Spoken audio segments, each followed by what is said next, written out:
नमस्कार दोस्तों, स्वागत है आपका हमारे चैनल और पेज पे इंस्टाग्राम भी। एक प्रश्न एक व्यूअर का ले लिया है, 2-3 लोगों ने ये प्रश्न डैडी से पूछा और आज एक कलाकार के ही बारे में लोग आपसे जानना चाहते हैं जिनका आपसे एक आत्मिक जुड़ाव था, जो अब इस दुनिया में नहीं है लेकिन पहले सुपरस्टार थे वो। और जब भी उनका जिक्र आता है, गाने हो, फिल्में हो, कुछ ऐसी फिल्में हैं, अवतार भी उनमें से एक फिल्म है जो एक सीख दे गई, उसी के ऊपर बाद में बागबान बनी है। ठीक है, आज बहुत सारे आपके दर्शकों ने पूछा है कि वो राजेश खन्ना साहब के साथ आपका कैसा तालमेल था, कैसा उस ज़माने में आपका संबंध था, वो लोग जानना चाहते हैं। मैं ज़्यादा समय ना लेते हुए डैडी के ही पास चलूँगी, डैडी ही बताएंगे। डैडी संबंध तो हो जाते हैं हैं। और जब मैं गया फिल्म लाइन में पहला गाना लिख रहा था, पहला गीत, तो उसके जब बन रहा था वो गीत, तो किशोर कुमार कई बार आए। अच्छा, और धूम मची हुई थी बस 2 आदमियों की। अच्छा फिल्म लाइन में। ओहो। तो एक तो राजेश खन्ना की जी, ये रातों रात स्टार बना है। अच्छा, हाँ, आराधना से बने थे ये? आराधना। अच्छा। उस टाइम आराधना चल रही थी। तो एक पुराने म्यूजिक डायरेक्टर थे बाबुल। अच्छा। बिपिन बाबुल करके वो देते थे म्यूजिक छोटी मोटी फिल्मों में। मनोज कुमार जी के बहुत नज़दीक थे। तो उन्होंने मुझे बताया कि किशोर कुमार का इतना भाव बढ़ गया है गाने में कि ये जितने भी गायक है ना, इससे 3-3, 4-4 गुना ले रहा है। अच्छा, मतलब गायक जो थे, गायक बस 2 ही आदमियों का नाम हुआ। और वो तो बड़े मूडी टाइप भी सुना है। कौन? किशोर कुमार जी। नहीं, मेरे लिए तो मूवी नहीं जी। तो वहाँ पर मनोज कुमार जी ने तब मुझसे ये कहा था, हाँ। और कल्याण जी ने भी, कि कोई गीत सुनाओ। हाँ। मैंने गीत सुनाया था, मेरे देश को बचा लो, मेरे प्राण ले लो, है ना? कविता गीत है पक्का। और इस तरह के गीत तब लिखे नहीं जाते थे। हाँ। तो उसकी धुन थी उतार चढ़ाव, ये वो। आत्मनिर्भरता की बात की थी मैंने। ये 65 की लड़ाई के बाद लिखा था मैंने। अच्छा। हाँ। तो किशोर कुमार बोले, ये किसने लिखा है? आपने ही लिखा है? बोले कि हाँ, इन्होंने ही लिखा है। और इसकी धुन किसने बनाई है? हाँ। किशोर कुमार बोले। तो मनोज जी बोले, ही इज 1/4 किशोर कुमार। मेरे लिए बोले, ही इज 1/4 किशोर कुमार। थोड़ी देर बैठ के उठ के चले गए। फिर वो जब भी मिले मुझे, पहले नमस्ते करते थे। अच्छा। मुझे नमस्ते करने का मौका नहीं देते। बताइए। जिस किशोर कुमार को मूडी या फलाना, वो कलाकार था। देखिए, ये एक जानकारी और कलाकार की पहचान थी उसे।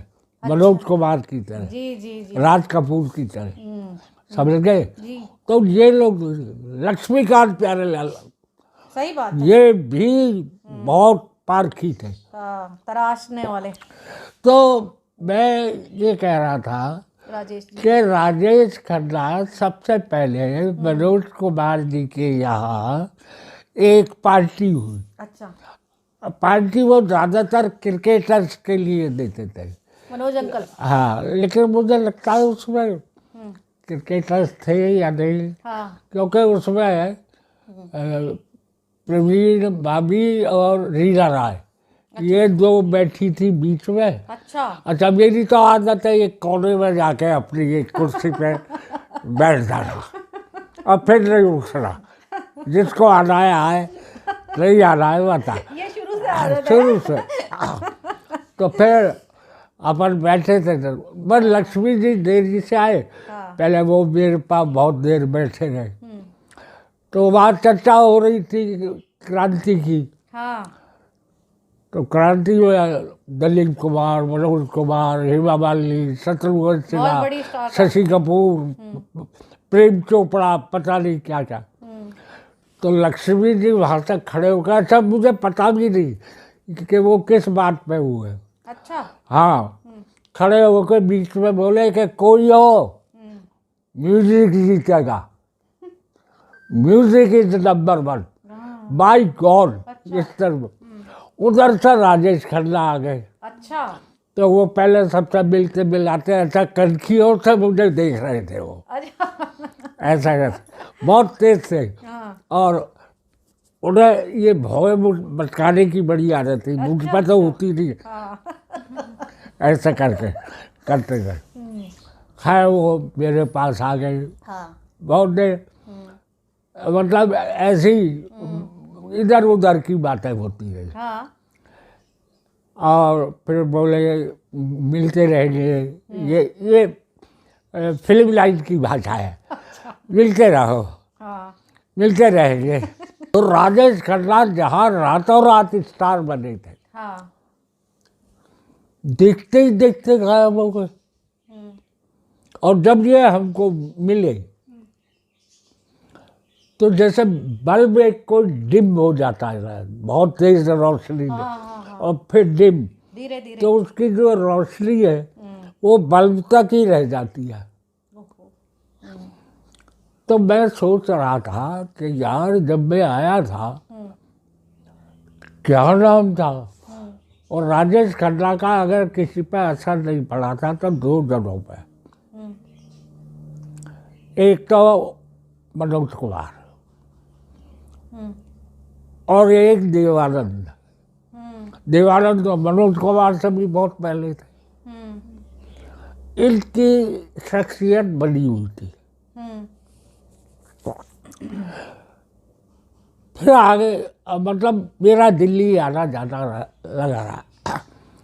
दिल्ली के एक अच्छे रईस आदमी थे, उनके हॉस्पिटल से। अच्छा, जुनेजा। हाँ, तो उन्होंने मेरी लाइट भी कराई थी। वो तो मुझे भी झाई माई, हम छोटे छोटे थे, उन दिनों की बात है ना। बहुत बड़ी लाइट कराई थी उसने मेरी। कौन सा वो हॉस्पिटल भी था दिल्ली के? ग्रेटर क्लास में था। क्या था? कुछ इस तरीके का नाम था। नहीं, जहाँ पे इनका ये आरजी स्टोन वगैरह हैं ये सब, है ना? अभी नाम भूल गई मैं उनका। वो दोस्ती करता था। बहुत रईस आदमी थे। हाँ, जो भी दिल का बढ़िया था। जुनेजा। बात क्या है ना, उसका बड़े लोगों के साथ बैठने का शौक था। नहीं, स्प्रिंग मिडोज था। हाँ, ध्यान आ गया। डैडी को ध्यान है थे। नहीं, आपकी याददाश्त। नहीं, तुम्हारी मम्मी का इलाज कराया था ना मलेरिया का, शायद सर्वाइकल का कराया था। बहुत अब ध्यान नहीं। यहाँ पे डॉक्टर बंसल भी बैठा करते थे। हाँ, बहुत सारा। तो वो जो है बहुत ही बढ़िया। तो उसने मुझे बुलाया क्योंकि उसने मेरी लाइट की थी और लाइट सफल हो गई थी बहुत। तो और उसने खूब पैसा लगाया था उस लाइट में।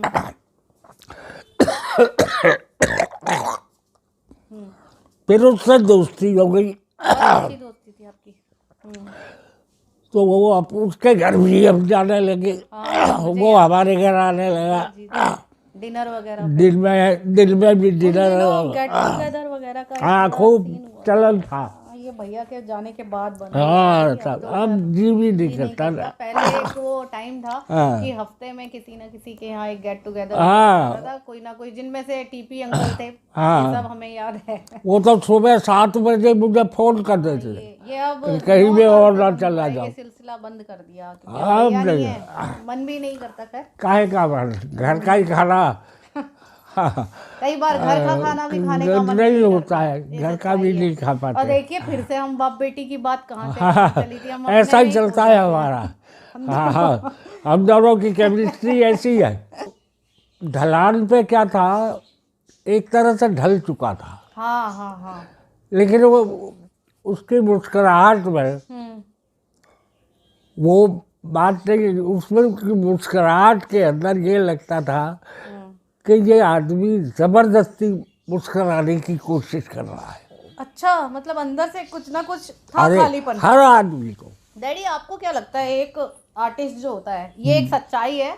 यहाँ पे हम कैमरे पे बैठे हुए इस मंच पर बैठ के बात कर रहे हैं। एक आर्टिस्ट है या कोई भी कलाकार है या कोई नेता है, एक बार ही एक सफलता की एक सीढ़ी चरम सीमा पे पहुंचता है, हाँ उसको ये पता होना चाहिए कि एक वक्त आएगा जब वो ढलान आएगी, हाँ कर्म जो उसका काम है वो अमर होता है, लेकिन एक नई पीढ़ी आती है और पुरानी पीढ़ी बुद्धि हुई पीढ़ी बन जाती है। हाँ, तो उस पे कैसे सहज होना चाहिए एक कलाकार को? क्या आपको लगता है कि राजेश खन्ना साहब का कोई जो संतुलन था वो था, मतलब किस तरीके से एक कलाकार नहीं को? नहीं, बात क्या है ना, लोग नहीं रहने देते।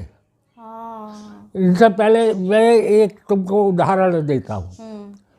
भगवान दादा, भगवान बहुत, हाँ।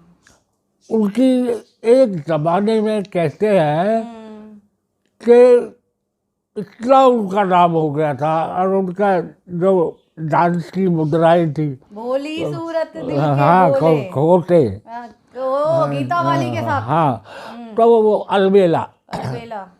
वो सब ये जो ऐसे ऐसे करके जो है, ये अमिताभ भी करता है। हाँ, उनके हाँ, स्टेप सही बोल रहे हो। उसी तरह का स्टेप है। तो उस आदमी ने इतना धमाल मचा दिया था, और पैसा आ गया, अब लग गए गटगटे। ओहो। सारा एंड में मैंने देखा कि एक एक सीन के लिए, एक एक शॉट के लिए वो आते थे।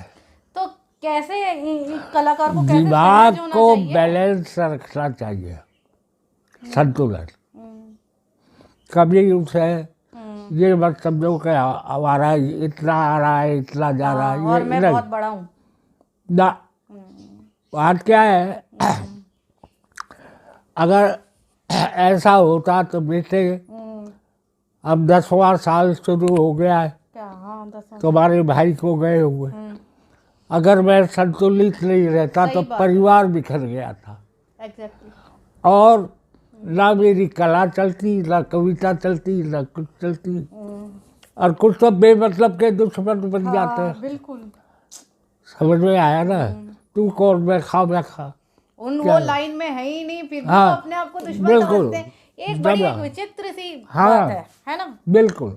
आप जब भी कहीं आप चाहे कोई भी काम आप करने जा रहे हो, तो 100 में से 99% आपके हेटर्स हैं, बिल्कुल, है ना?